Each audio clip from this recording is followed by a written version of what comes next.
Hai, nama saya Aiman. Hari ini saya nak kongsikan satu pengkalan data daripada PNM iaitu OCB Buffet PNM. Jom saya tunjukkan.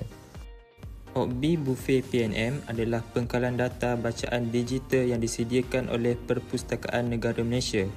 Pengguna boleh membaca lebih daripada 2,000 bahan termasuk surat khabar, majalah, novel dan buku daripada penerbit terkemuka. Semuanya tanpa had. Untuk mula menggunakan OCB Buffet PNM, muat turun aplikasinya melalui Google Play atau App Store pada telefon pintar anda. Setelah dimuat turun, buka aplikasi OCB Buffet PNM untuk mula mengakses koleksi digital. Perlu diingat, akses kepada pengkalan data OCB Buffet PNM hanya tersedia melalui aplikasi mudah alih sahaja. Klik menu pada aplikasi untuk mula mendaftar akaun pengguna baru.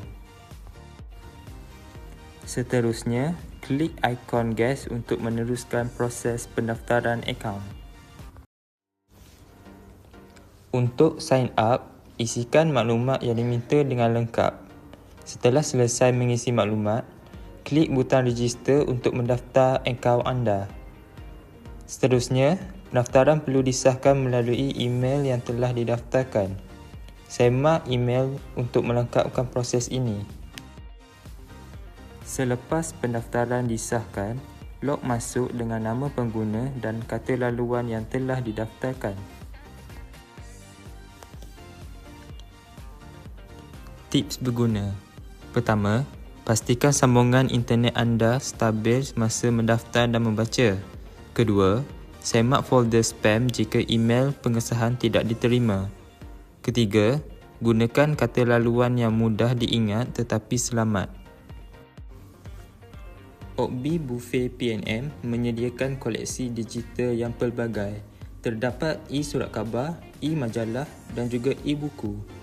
Okey, sekarang saya akan menjelaskan tata cara menggunakan e-surat khabar.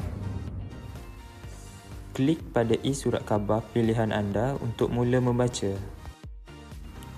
Setelah dipilih, klik Read Now untuk memulakan pembacaan. Kandungan e-surat khabar boleh dibaca secara atas talian dengan mudah melalui aplikasi OCB Buffet PNM. Seterusnya, saya akan tunjukkan tata cara menggunakan e-book. Selain surat khabar, aplikasi OCB Buffet PNM juga menawarkan e-buku. Untuk membaca e-buku, klik pada e-buku pilihan anda untuk mengakses bacaan digital. Klik Read Now untuk memulakan pembacaan e-buku.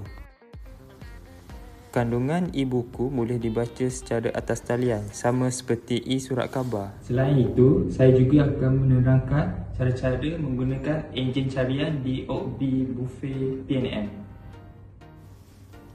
Untuk mencari bahan bacaan tertentu, gunakan enjin carian yang disediakan dalam aplikasi OCB Buffet PNM.